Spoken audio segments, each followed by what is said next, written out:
To begin with, I would like to thank Dean Desker for that extraordinarily generous and entirely undeserved introduction. It is an extraordinary pleasure to be able to give this talk this afternoon. And again, let me reiterate my thanks to the Nyan Gongsi, which makes it possible for me to spend 4 months in the delightful environment of Singapore in general, and Nanyang Technological University, and more appropriately, Rajaratnam School of International Studies in particular.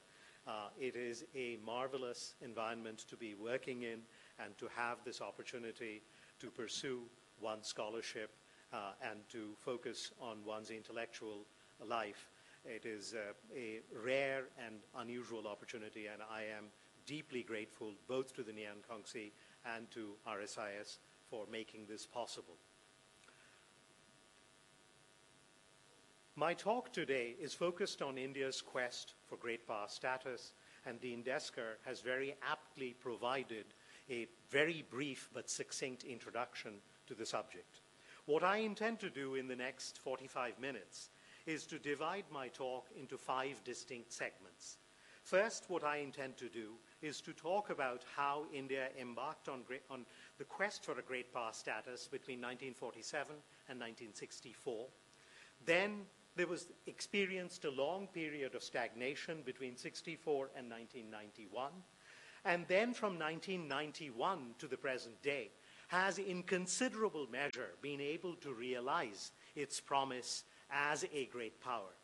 And then what I intend to do in the last 2 segments is to talk about the achievements of India and how far it has come in terms of its quest for great power status, and then finally conclude by focusing upon the more significant shortcomings and challenges that India continues to face in this long-term quest for great power status. So these constitute the 5 distinct segments of my lecture. The idea of pursuing a great power status really has to be traced back to India's first Prime Minister, Jawaharlal Nehru, who was primus inter pares.